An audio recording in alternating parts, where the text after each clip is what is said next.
He was just looking for a spare charger in his mother's desk drawer. What 8-year-old Leo found instead was a photograph that would shatter his world. A picture of his mom, the CEO, smiling with his school's janitor, a man she's never mentioned. The next day, Leo confronted the janitor in the empty hallway, holding up the photo, demanding answers. And with one sentence, the man confirmed Leo's worst fear. On one side is Evelyn Reed, a self-made tech CEO whose life is a curated image of success. On the other is Michael, the quiet janitor at her son's prestigious academy, a single father just trying to provide a stable life for his own little girl. Their worlds were never meant to collide, until now. Because that photograph isn't just a secret, it's evidence of a past they both buried and a connection that threatens to destroy everything they've built since. And when Evelyn arrives to pick up her son and sees the two of them talking in the hall, she knows the clock has just run out. Evelyn Reed's life is a masterpiece of control. At 34, she runs Veridian Tech, a company she founded in her 20s, now valued at over $200 million. Her image is one of relentless ambition, tailored red blazers, keynote speeches, a penthouse overlooking the city. But the foundation of that image, the story she tells everyone including her son Leo, is built on a single, carefully crafted omission. She built her empire alone. The truth is, she didn't. 7 years ago, Evelyn wasn't a CEO. She was a broke graduate student with a revolutionary algorithm and maxed-out credit cards. Michael wasn't a janitor. He was a structural engineer, her boyfriend and her first believer. He worked double shifts to pay their rent while she coded through the night. The photograph Leo found was taken at that time. It shows them, exhausted but beaming in their first terrible apartment, holding a prototype circuit board. They were a team. They were in love. And they had a plan. Then two things happened in rapid succession. Evelyn secured a meeting with a legendary venture capitalist, and Michael's younger sister, a single mother, died suddenly in a car accident, leaving behind a 3-year-old daughter, Chloe. Michael was named the sole guardian. The plan vaporized. The venture capitalist offered funding, but with a condition. Evelyn had to relocate to Silicon Valley immediately for a 6-month accelerator program. It was a now-or-never opportunity. Michael couldn't leave. His niece needed stability, trauma counseling, a home, everything he could barely provide in their current city, let alone in the chaos of a cross-country move. They fought, they cried, and they made a brutal, silent pact. Evelyn would go, she would take the shot at their dream. Michael would stay and raise Chloe. They would call it a pause, but as the months apart stretched into a year, the pause became a fracture. The texts grew shorter. The video calls felt like performances. Success, when it came for Evelyn, was built on a narrative that had no room for a struggling partner back home. She became the solo visionary. He became the past she outgrew. Michael never asked her for anything. He cashed out his small share of the early company, a fair buyout, she made sure of that, and used it to secure a modest house near a good school district. He left engineering. The flexible, stable hours of a custodial job at the prestigious Oak Ridge Academy allowed him to be there for Chloe every morning and every night. His world shrank to the size of his daughter's needs. The scars of that time aren't on his hands, but in the quiet way he avoids looking at tech news, in the single box of old photos he keeps on a high shelf in his garage. Evelyn, meanwhile, conquered her world. She moved back to the city years later, a titan. She enrolled Leo at Oak Ridge, the best private school in the state, never imagining the man she left behind would be there too, pushing a mop. She saw him once during a tour from a distance. Her blood went cold. She thought about pulling Leo out, but that would raise questions she couldn't answer. So she made another calculation. The risk was low. Michael would avoid her. He had his own life, his own reasons to keep the past buried. It was a quiet, cold standoff. For Leo, though, his world is his mother. He knows her as driven, sometimes distant but fiercely loving. His curiosity about the photo wasn't suspicion, it was confusion. Why would his powerful mom have a picture with the nice janitor who once helped him find his lost backpack? He brought it to school, not to accuse, but to solve a puzzle. He approached Michael in the quiet hallway after the final bell. Michael was fixing a leaky faucet. He saw the boy, then the photo in his hand. His entire body went still. The wrench slipped from his grip, clattering on the tile. In that instant, the carefully maintained wall between his past and present crumbled. Leo asked the simple, devastating question, "Do you know my mom?" Michael looked at Leo's face, Evelyn's eyes, his own stubborn chin. He saw the confusion, the need for truth.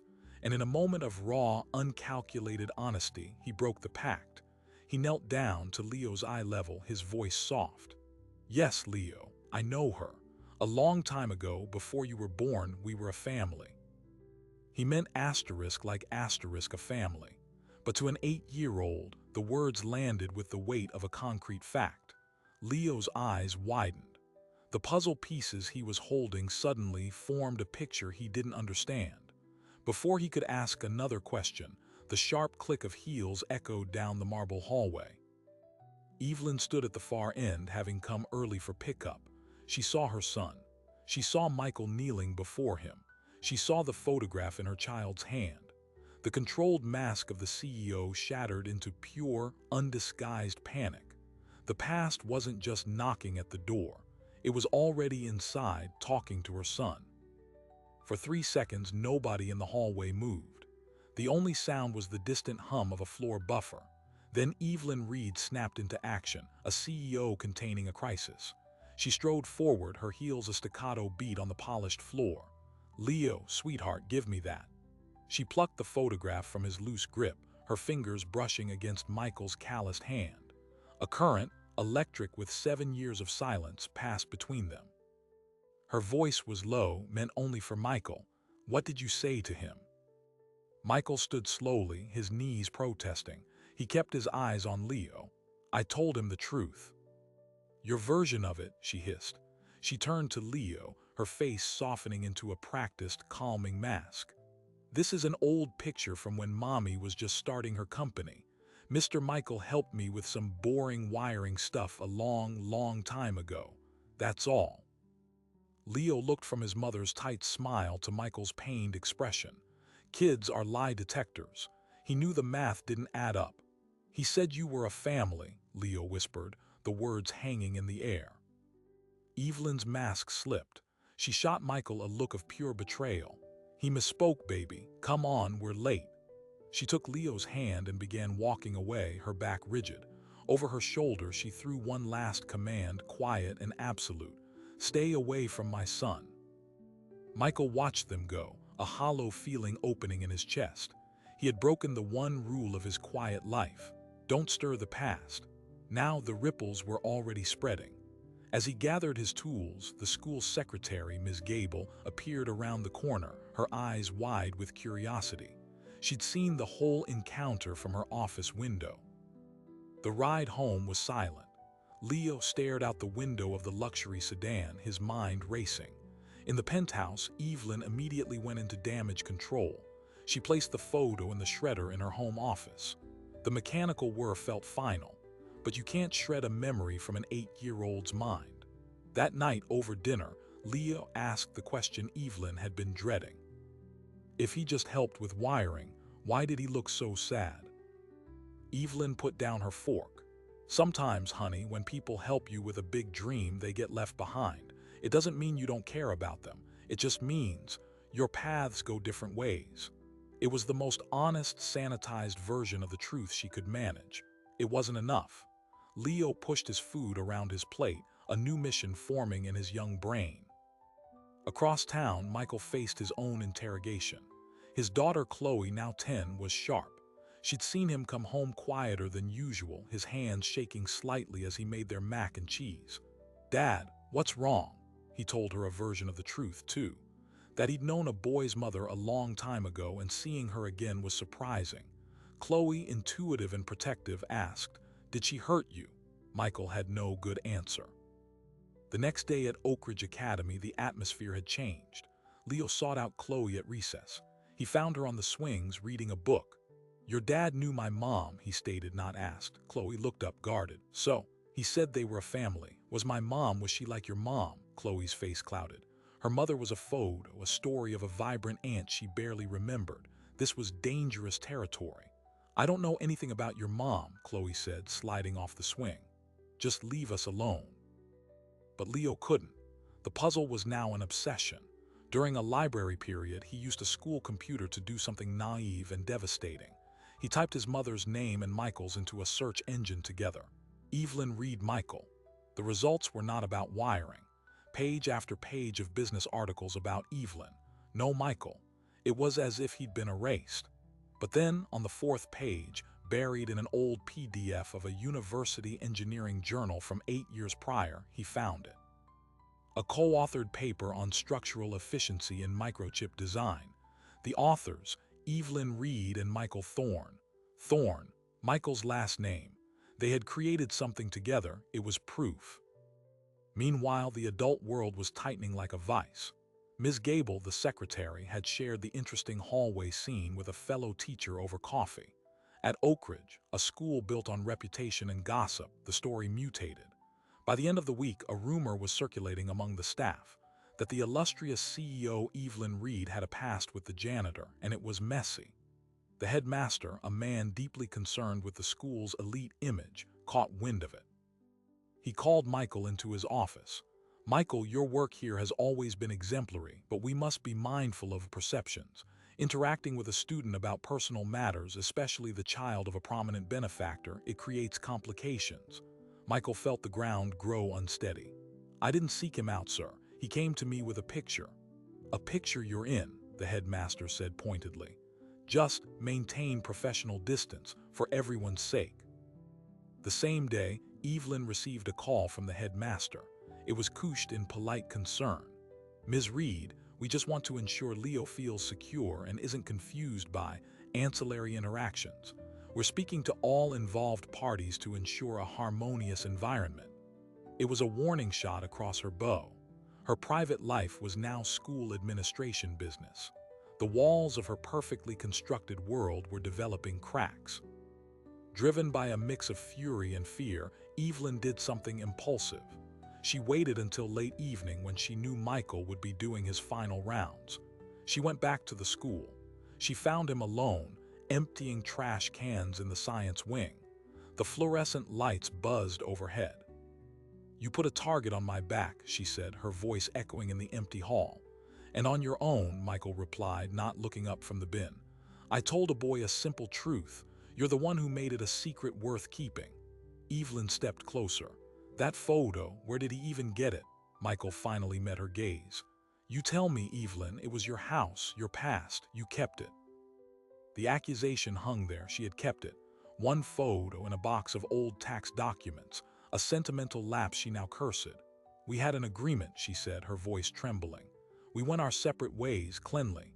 There's nothing clean about this." Michael's calm finally broke. He gestured around the empty school.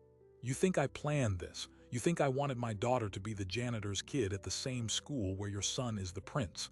This is your world, Evelyn. I just work here." The raw pain in his voice disarmed her. For a moment she saw the man she'd loved, not the obstacle in her path. "What do you want, Michael? Money? A different job? Name it." His face hardened.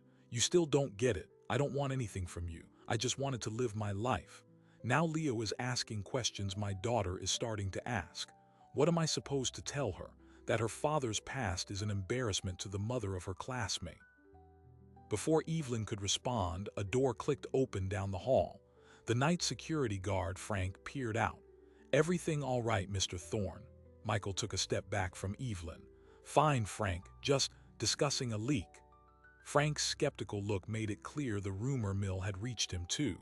The moment for a real conversation was gone. Evelyn left, the encounter solving nothing. The pressure was building from all sides, and Leo, armed with the proof of the engineering paper, was about to apply the final squeeze. He printed the paper and brought it to his mother's home office, laying it on her pristine desk. "You didn't just know him," Leo said, his small voice filled with a startling maturity. "You built something with him. You lied." Evelyn stared at the paper, at their names side by side in print. The last of her defenses crumbled. She sank into her chair. "Oh, Leo." He wasn't crying, he was waiting. For the first time, she had to choose the curated story or her son. She took a deep breath. "Sit down," she said, and she began to tell the real story. Not the whole story, but more. She talked about the young engineer, their dreams, their partnership. She explained about his sister, about Chloe, about the impossible choice. She framed it as a sacrifice for both of them. Leo listened, absorbing it all. When she finished, he asked one final question. "Do you think Chloe knows about me, about us?" The question blindsided Evelyn. In her single-minded focus on her own family, she had barely considered the other child in this equation, Michael's daughter, a little girl who lost her mother, whose father was now at the center of a scandal. A wave of shame washed over her. The crisis was no longer just about her secret. It was about two families, two children, and a truth that could either shatter them or, impossibly, piece them back together. The next morning, Evelyn made a decision. She wouldn't go to the school. She wouldn't send a lawyer or a threatening email. She would go to Michael's house. She needed to see the life he'd built, to look the other consequences of their past in the eye. She didn't know what she would say, but as her car navigated to the modest, tree-lined street she'd only seen on a property record, she knew the carefully separated worlds of Evelyn Reed and Michael Thorne were not just colliding. They were about to be forcibly, irrevocably merged. The house was exactly what Evelyn had expected, and it broke her heart a little. A well-kept bungalow with a tidy lawn and a child's bike in the driveway. As her luxury car idled at the curb, the curtain in the front window twitched. Chloe's face appeared, eyes wide, before disappearing. Evelyn took a shaky breath. This was uncharted territory. No boardroom tactics applied here. Michael opened the door before she could knock. He was in jeans and a worn t-shirt, holding a dish towel. He didn't look surprised. "I saw you from Chloe's room," he said, his voice flat. "She's terrified you're here to get me fired." Evelyn flinched. "I'm not. Can I come in?" He studied her for a long moment, then stepped aside. The inside was clean, cramped, and full of love.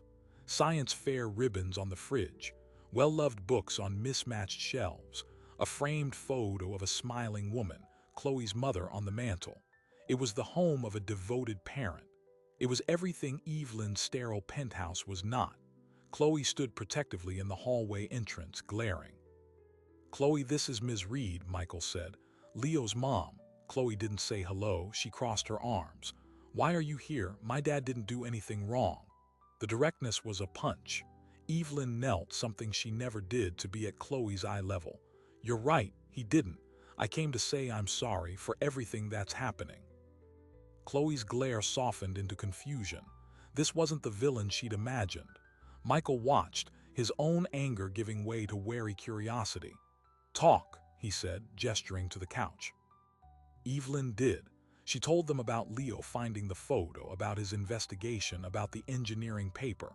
She admitted she'd handled it poorly, that she'd been scared. She looked at Chloe. "I was so focused on my son, I didn't think enough about how this was affecting you, and that was wrong." Then she looked at Michael. "And I accused you of trying to hurt me when you were just trying to answer a little boy's question. I'm sorry." The simple apology hung in the air, disarming them. Michael sighed, the fight leaving his shoulders. "What now, Evelyn? The school is buzzing. The headmaster is looking for a reason to let me go to avoid drama. Your world and my world, they don't blend." "Maybe they have to," Evelyn said quietly, "for the kids." She proposed a radical idea, a controlled detonation. They would go to the headmaster together. They would explain the situation preemptively as two co-parents dealing with a sensitive family history. They would frame it as a private matter they were handling with maturity and request the school's discretion for the children's sake. It was a PR move, but it was also a shield. Michael was skeptical. "You think a man like that cares about our family drama? He cares about donations and reputation." "Exactly," Evelyn said. "So we give him a way to look compassionate and progressive. We control the narrative before it controls us." It was a calculated risk, but it was the only move that didn't involve one of them running away. They agreed to meet with the headmaster the next morning. For the first time in 7 years, they were on the same side. As Evelyn left, Chloe from the doorway called out softly, "Is Leo okay?" Evelyn turned. "He's confused, and he's very curious about you." A tiny, hesitant smile touched Chloe's lips. "I'm curious about him too." But the plan to control the narrative was about to be obliterated. That evening, an anonymous email landed in the inbox of a notorious tech gossip blogger. It contained the old engineering paper, a grainy photo of Evelyn and Michael from their university days, and a damning, fabricated summary that Viridian Tech's foundational technology was actually stolen from her former partner, a now destitute janitor she'd cast aside. The email's subject line: "The real cost of $1 billion lie." The blogger, always hungry for a Silicon Valley scandal, published it immediately. The story went viral in the tech world within the hour. By morning, it had spilled into mainstream business news. The headline was brutal: "Viridian CEO's secret past, innovation or exploitation." Evelyn's phone exploded at 5 a.m. with calls from her board, her lawyers, and panicked investors. Her company's stock began to tumble in pre-market trading. This was no longer a private family crisis. This was a corporate emergency threatening hundreds of jobs and billions in value, and someone had deliberately weaponized their past. Michael discovered the story when a reporter knocked on his door at 6:30 a.m., shoving a microphone in his face. "Mr. Thorne, did Evelyn Reed steal your work? Do you plan to sue?" Michael slammed the door, his heart pounding. He looked at the news on his phone, the outrageous claims, the invasion. Chloe, seeing his panic, started to cry. Their quiet life was gone.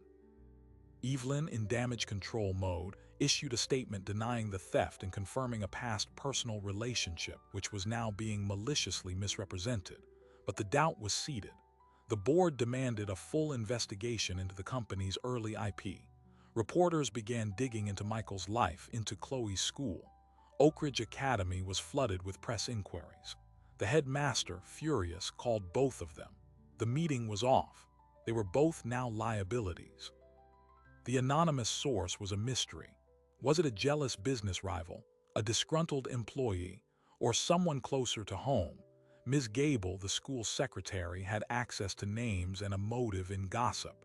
But the level of detail, the specific engineering paper, suggested someone with a deeper grudge. The pressure reached a breaking point. Evelyn, facing a mutiny from her board, realized the only way to kill the story was with overwhelming, undeniable truth. She needed Michael, not as a former partner but as a public ally. She drove to his house again, this time followed by paparazzi. He let her in, the cameras flashing behind her. "We have to do an interview," she said, desperate. "Together. We go on camera, tell the real story. The partnership, the personal choice, the separate paths. We show them there's no lawsuit, no theft. Just two people who made a hard decision." Michael was shell-shocked. "Go on TV and say what? That I chose to raise my niece and you chose to build a company? That'll just make me look like a pathetic loser and you look like a heartless robot. It'll feed the story for weeks." "Then we change the story." Evelyn's voice cracked with emotion. "We tell them about the kids. We make it about family, different kinds of family. We show them Chloe. We show them Leo." The moment she said it, she regretted it. Using the children as shields was a line she never thought she'd consider. Michael's face darkened. "You want to put my 10-year-old daughter on national television to save your stock price? Are you insane?" "No, I want to protect her from having her life torn apart by lies," Evelyn shot back. "Because that's what's happening, Michael. They're in it now, whether we like it or not. We can let the world write a villain story for us, or we can write our own." Just then, Leo's voice came from Evelyn's open phone on the table. He was on a video call with Chloe, a connection they'd made on their own after the school day. The adults fell silent, listening. "My mom's really sad," Leo said quietly. "The people online are saying really mean things." Chloe's voice replied, "My dad too. He says we might have to move." "I don't want you to move," Leo said, and the raw sadness in his voice echoed in the quiet living room. Evelyn and Michael looked at each other, the fight draining out of them. The children, without any adult guidance, had already found each other. They were forging their own bond in the wreckage of their parents' past. In that moment, the objective shifted. It was no longer about saving reputations or companies. It was about protecting those two kids from the cyclone of scandal. Michael took a deep breath. No television, no journalists, one statement: we write it together, we release it. And then we take the kids out of that school together. We find somewhere they can be normal, away from all this. It was a surrender of his hard-won stability, but for Chloe's peace. Evelyn nodded, a tear finally escaping. Okay. For the first time, it was a real partnership again, born not of love or ambition, but of sheer necessity. They spent the next 2 hours crafting a joint statement. It was honest, unvarnished, and focused on the present.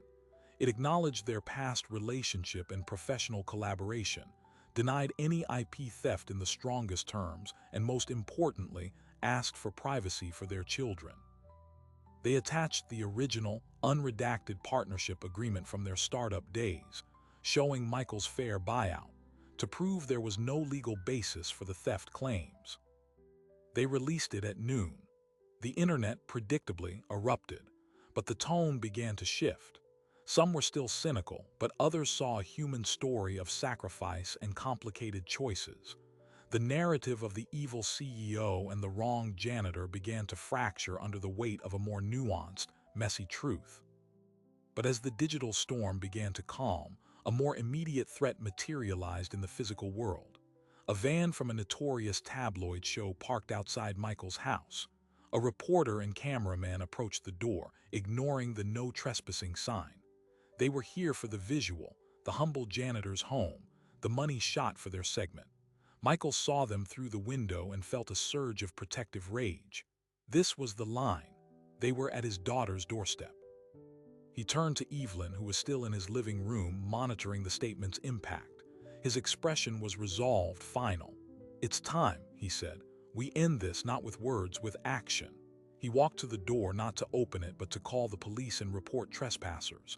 Then he picked up his phone and called the headmaster of Oak Ridge Academy. He didn't request a meeting, he gave a notice. "Effective immediately, I resign, and my daughter is withdrawing." He hung up and looked at Evelyn. "Your turn." Evelyn understood. Half measures were over. She picked up her own phone, called her head of PR, and gave a new order. File cease and desist orders against the 3 most aggressive outlets, and draft a legal letter to the blogger who started this, alleging defamation. "We're done being polite." Then she called the board chairman. "The external investigation into our early IP can proceed. I will fully cooperate, and when it clears the company, as it will, I expect a public apology from the board. And then I will be tendering my resignation as CEO." The chairman was stunned. "Evelyn, that's not necessary." "It is," she said, her voice steady. "My presence is damaging the company, and my son needs a mother more than this company needs a CEO right now." She hung up. The weight of the title, the thing she had chosen over a life with Michael, lifted, and for the first time in years she felt free. Outside, the police arrived and moved the tabloid crew along. The immediate siege was over. Inside the quiet house, 2 exhausted adults and 2 confused children connected via phone line faced the rubble of their old lives. But in the center of that rubble, something new was visible. A fragile, untested alliance. Not a family, but a pact. A mutual promise to shield their children from the fallout of a history they could no longer outrun. The war with the outside world was entering a new phase. But the real work, the impossible task of weaving their 2 shattered worlds into something that could hold, was just beginning. In the stunned quiet after the phone calls, the reality of their decisions settled like dust. They had just burned the lifeboats. Michael was unemployed. Evelyn was stepping down from the company she built. 2 children listened from separate rooms, their futures suddenly uncharted. But for the first time, there were no more secrets between the adults in the room. The war was over. The harder work of peace was about to begin. The first task was survival. With paparazzi still lurking, Michael and Chloe couldn't stay at their house. Evelyn offered the penthouse, but Michael refused. It was a symbol of everything that had divided them. Instead, they used Evelyn's resources in a new way to secure a short-term rental in a quiet, gated community under a generic corporate name, a safe house. For 2 weeks, both families lived there together.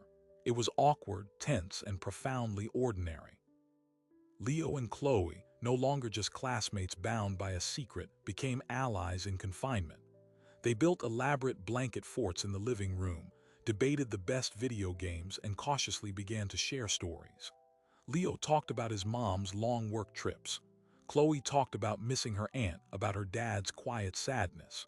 They weren't siblings, but they forged a bond of shared upheaval, a tiny anchor in the storm.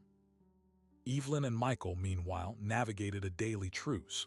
They cooked meals together, a silent negotiation over kitchen space.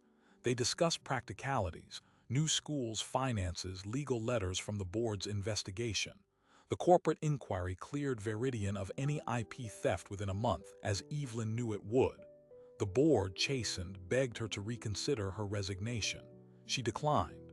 The company would be fine without her. Her son would not. Michael received a severance package from the school and a surprising job offer. Not as a janitor. A major engineering firm, having followed the scandal, was impressed by the old paper he co-authored and his clear, dignified handling of the media circus. They offered him a remote consulting position in structural design. It was his old world knocking. He accepted, not for the prestige, but for the stability it offered Chloe. As the public scandal faded, replaced by the next viral outrage, they faced the central, unresolved question. What were they now? They weren't a couple.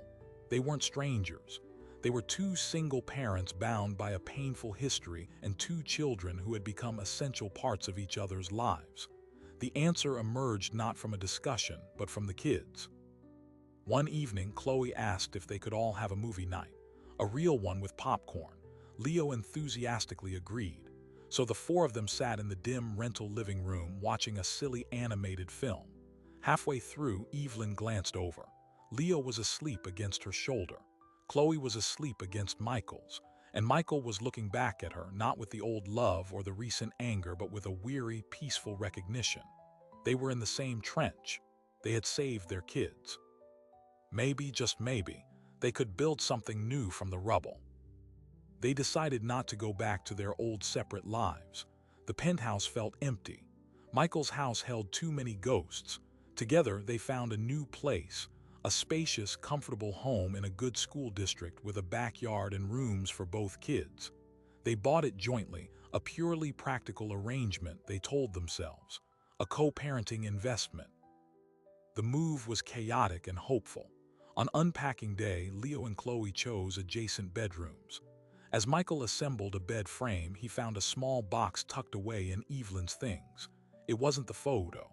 It was something else. The original hand-soldered prototype circuit board from the picture, the one they'd built together on their apartment floor.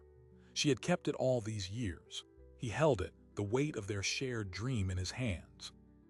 He didn't mention it, but that night he placed it on a high shelf in the new home office they would share.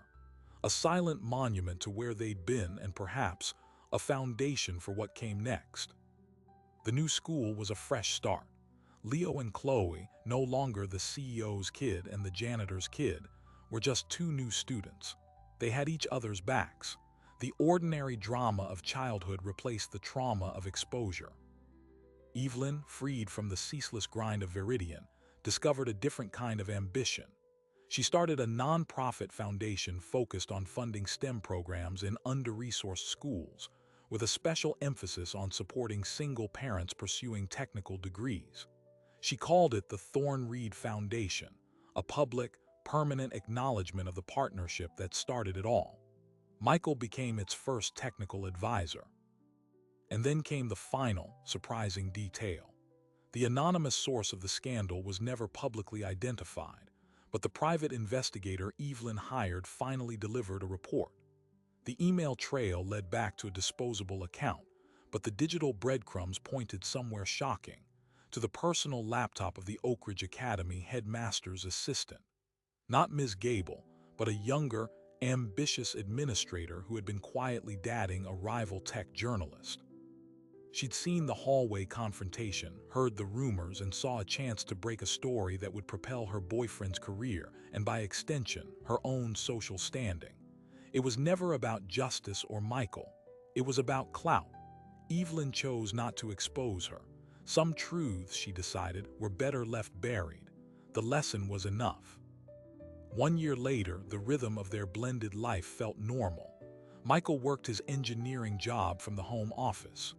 Evelyn ran her foundation from the same space, their desks facing each other, a modern echo of their old apartment. They were partners again, of a different sort. On a bright Saturday afternoon, they were all in the backyard. Evelyn was reading a grant proposal. Michael was teaching Leo and Chloe how to properly plant tomato seedlings, their hands deep in the soil. Leo, now 9, looked up at Michael, his face smudged with dirt. "Hey, Michael, if you and Mom built a company before, could we build something now? Like a treehouse?" Michael looked over at Evelyn. She smiled, a real, unguarded smile that reached her eyes. "I think that's a great idea," she said. "But let's start with the tomatoes." As the kids resumed their planting, bickering gently over who got to water first, Michael's hand briefly found Evelyn's, their fingers brushing against each other in the warm sun. It wasn't a romantic gesture. It was an anchor. A quiet confirmation that after everything, the secrets, the scandal, the shattered images, they had managed to build something true. Not a perfect family, but a chosen one. And for the first time in a very long time, for all of them, it was enough. So what is the true cost of a secret? For Evelyn and Michael, the price was 7 years of separate lives, a brutal public shamming, and the loss of the worlds they had each painstakingly built. But the final accounting revealed a surprising dividend. In the wreckage of their curated images, they found something more durable: authenticity. They traded a perfect, lonely story for a messy, shared reality. The photo Leo found was a key, not to scandal but to a locked room in both their hearts. Inside that room was not just a forgotten romance, but the unfulfilled potential of a partnership, not solely romantic but creative, supportive, and deeply human. Their mistake wasn't falling in love years ago. It was believing that love's only possible shapes were together forever or erased completely. They discovered a third shape: transformed. This story isn't about a CEO and a janitor. It's about the boxes we allow the world to put us in, and the courage it takes to break out of them. Evelyn was the ruthless founder. Michael was the humble caretaker. Both were half-truths that became cages. Their freedom came not from wealth or anonymity, but from the terrifying, liberating act of showing their full, complicated selves to each other and to their children. Leo and Chloe were the unlikely architects of this new reality.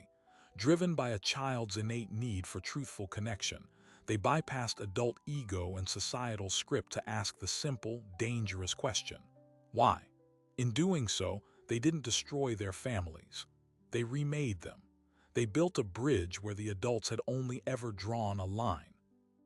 The lingering question this leaves us with is not about them, but about us. What photographs do we have hidden in our drawers?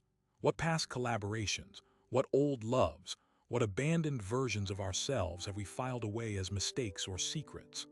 And what would happen if, instead of waiting for a curious child to find them, we had the courage to take them out, hold them to the light, and see them not as ghosts, but as foundation stones for what could be built next? Evelyn and Michael's story tells us that the past is not a contract. It's clay. We are not doomed to repeat it or be defined by it. We can, with honesty and immense courage, remold it. We can integrate who we were with who we are, and in that alchemy, discover who we might become. Sometimes, the most radical act of building a future is to stop running from your past. Their world didn't end when The Secret came out. It began. Subscribe if you believe the most powerful stories aren't about hiding from the truth, but about finding the courage to build something beautiful with it.